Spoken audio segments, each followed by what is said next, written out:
Haay hordoftoota koo akkam jirtu nagaa keessanii an nagaa koodha galanni waaqayyoof haa ta'u.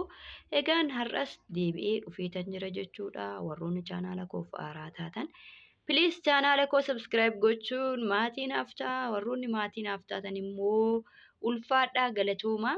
Viidiyoon koo yoo isinitti tole laayikii godhaa. Akkasuma hiriyoota keessanii share naa godhaa. Na deeggaraa isiniin jecha.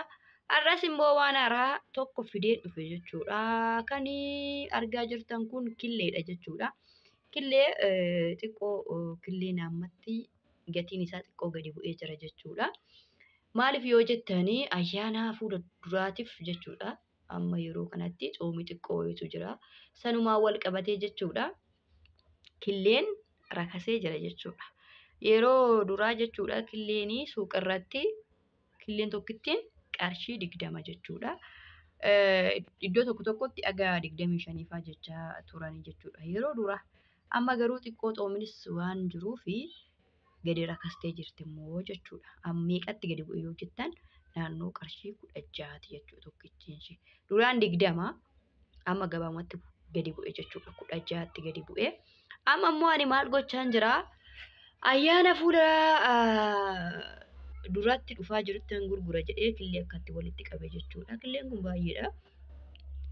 Yeroo ayyaanni ga'ee ayyaana keessattuyyuu ayyaana bara haaraa yookiin unquxaaxashii akka biyya keenyatti kunoo biyaansi yookiin torbee 2 wayitu nu hafa waan ta'eef sanarratti gurguruudhaaf killee akka jirutti akkanatti walitti qabee jira. Kan biraas illee ni jira jechuudha.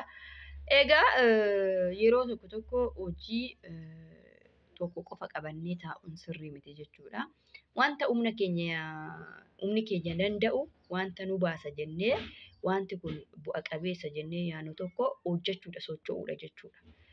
Namoonni baay'een Itoophiyaa waddaddee Itoophiyaan qaaloftee gallee akkamitti jiraannaa jireenyi nu sodaachisee maal ijoolleen baay'een akkas jettu. Garuu akkuma keessanii anillee jechaan ture jechuudha. Garuu jireenyi akka ati itti jiraatte. Akka ati itti jiraattedha. Hojii tuffachuu baatte hojii gosa tokkitti qofa qabattee taa'uu yoo baatte Itoophiyaa keessatti hojjattee jijjiiramuun hin danda'ama jechuudha. Akka barbaaddetti hojjattee jijjiiramuun hin danda'ama. Anamma gaa hojii tokko qofa hojii suuqii qofa hin qabu indaanqoollee jechuudha. Lukkuullee horsiisan jira. Wantoota garaagaraa hojjechaa jira jechuudha. Yoo waaqayyoon na milkeesse waaqayyo immoo na milkeessa jechuudha. Isinillee kanarratti naaf kadhaa jechuudha. Kunoo akkuma argaa jirtan egaa yeroo rakasaa irra buusee gurguruu dhiisetan akkanatti killee koo walitti qabachaa jira jechuudha. Amma killee kana maalan godha isinitti fakkaate haala kana fakkaatuun bootan saanatti hin tolle namni fakkeenyaaf yeroo as keessa galine jalaa cabsuu danda'a waan ta'eef zambiilii kanattiin amma yeroon isaa ga'utti ganaa biyaansi torbee 2tu na hafa waan ta'eef amma yeroon isaa ga'utti cidii kana jechuudha keessa afeetanii cidii kana akkanatti keessa afee killee sana as keessa naqachuu naa wayya jechuudha hordoftoota kiyya. Maaliif na jalaa caccabasitti jechuudha. Kanaaf egaa akkanatti jirra fataa zanaa jennee jirra. Hojiin nama boonsaa eessattuyyuu hojiin nama boonsaa isiniin jedha. Hordoftoota kiyya hojii hin tuffatinaa. Biyya Arabaattiyyuu waa meeqa hojii Arabaa waa meeqa hojjanna waan ta'eef hojiin hin tuffatamu waan ta'eef yeroo gara biyya keessanii galtan dafaati jechuudha. Ijoolleen baay'een amma yeroo gara biyyaa galanii xiqqoo maatii dubbisuun inuma jira. Yeroo keessan maatiuma dubbisuu bichaatti hin fixina jechuudha. Tokko jedhaati gara biyya keessanitti yeroo deebitan hojii dhuunfaa keessanii eegaluu mana keessan sirreessutti xiyyeeffadhaa jechuudha. Amma ijoolleen baay'een torban 3 ji'a 2 ji'a 1 maatii bira taa'u jechuudha. Maatii bira taa'anii erga birriin isaanii wanti isaan qabatanii dhufan harkaa dhumattee gara magaalaatti akkana deebi'anii jireenya isaanii eegaluu gaaf jedhan birriin harkaa dhumatti. Gaafa sana immoo maal godhu biyya Arabaatti deebi'uutu dhufaa jechuudha. Kanaaf callisaas hin gorsuma kiyya dhaggeeffadha. Waan ani keessa darbee dhugaa dubbachuudhaaf waan ani keessa darbe viidiyoo tokkoon isiniif waraaba. Akkamitti akkan milkaa'e akkamitti akkan sadarkaa kanarra ga'e viidiyoo tokkoon isinii waraaba waa'ee jireenya kiyyaa jechuudha. Waa'ee jireenya kiyyaa bal'inaan isin waliin haasofne ganaan isin waliin haasa'a. Egaa namni haguma beeku gorsa nama gorsa waan ta'eef gorsa kiyyallee hin tuffatinaa qabadhaa jechuudha. Isin fayyada. Anis biyyuma Arabaan ture.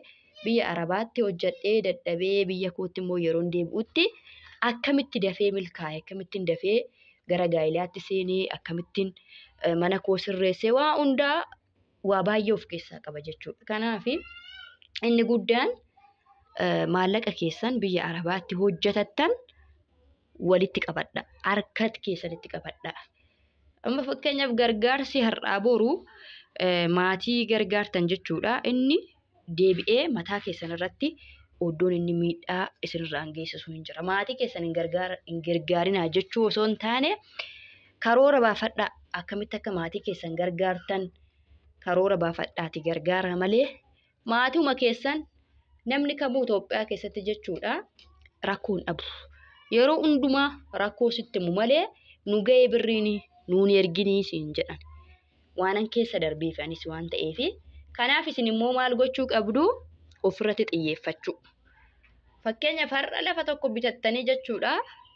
Lafa caraqaa kaarta pilaanii jala jirus bitattanii yookiin immoo kan kaarta pilaanii qabus yoo bitattanii isin fayyada jechuudha. Manallee ijaarrachuu yoo hin dandeenye lafa qofayyuu yoo bitattan yeroo gara biyya keessanitti deebitan maqaa keessaniin lafti sun yoo bitamee isin eege yeroo rakkootti lafa sana gurgurattanii meeshaalee mana keessaa fakkeenyaaf waan isin barbaachisu ittiin bibbitattanii jiraachuu hin dandeessu jechuudha. Yookiin immoo lafa sana gurgurattanii suuqii tokko ittiin banattanii hojjechuu dandeessu. Akkasuma lukkuullee ittiin horsiisuu hin dandeessu. Maallaqni jiraannan hojiin Itoophiyaa keessa waanummaan dhabame hin jiru. Wanti kamuu hin hojjetama. Dhugaa dubbachuudhaaf Itoophiyaa keessatti keessattuyyuu warri shamarranii yeroo gara biyyaa keessanitti deebitanii hojii maalii akka hojjettan viidiyoon isinii godha dhugaa. Hojii yeroo gabaabduu keessatti nama milkeessu isa viidiyoo biraan isinii waraaba jechuudha. Hojii namoonni baay'een irratti xiyyeeffatanii hin jirre kan maallaqa guddaa jalqabuudhaafis maallaqa xiqqoo ol ka'aa isin barbaada. Garuu biyaansi waggaa tokko waggaa lama keessa isin jijjiira jechuudha hojiin sun. Kanaaf yeroo jalqabaa tokkos viidiyoo hojjedheen ture waa'ee bullaati jechuudha hojiin suni. Garuu namoonni baay'een hojjechaa hin jiran namoota muraasa hojii kana kan hojjetu garuu hojiichi hojii faayidaa guddaa qabudha jechuudha. Keessattuu namoonni mana mataa keessanii qabdan ijaarrattanii qabdan magaalaa walisoo taatan hojii kana keessattuu shamarran hojii kanatu hojjettanii baay'ee natti tola jechuudha. Hojii faayidaa guddaa qabudha. Akkasuma hojii lukkuu horsiisuullee faayidaa guddaa qaba jechuudha. Waan baay'ee viidiyoo isiniifan hojjedha. Waluma jalaan isiniifan hojjedha viidiyoo jechuudha. Hordoftoota kiyya. Kun ogaa akkuma argaa jirtanii kun dinnicha isinitti hin fakkaatini killeedha. Dinnicha isinitti hin fakkaatini hammi kun killeedha isiniin jedha hordoftoota kiyya. Egaa jabaadhaa. Hundi keessanuu jabaadhaa. Akka amantaa keessanitti kadhadhaa. Waaqayyoon isin milkeessa. Inni guddaan immoo Waaqayyoon biratti immoo ofii keessaniifis maal gochuu akka qabdan yaada.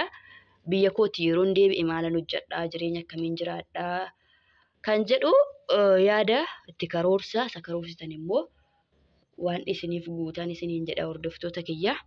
Kun waanillee akkuma argaa jirtanii killee xumureen jira jechuudha. Yeroo ayyaanni guyyaa 5 yookiin guyyaa 7 wayitti galee killee kana jechuudha. Baasee gurguraa kana fakkaata hordoftoota kiyya amma kanan biteen jedhamu amma kanan asitti walitti qabe jechuudha. Yeroo rakasaarra na jalaa hin bu'ini ayyaana irratti gurguradhaan isiniin jedha. Hordoftoota kiyyaaf kabajamoo kiyyaa namoonni magaalaa kana taatanii yeroo biyya Arabaatii dhuftanii kun killeellee isinii xabbasee isinii laachuu nan danda'a. Waa meeqatu jira mana kiyya keessa isiniin jedha. Viidiyoo laayikii godha. Viidiyoo laayikii naa gochaa hin jirtanii please viidiyoo laayikii naaf godha hordoftoota kiyya. Baay'een isin jaaladha. Baay'een isin kabaja. Galatooma. Baay baay.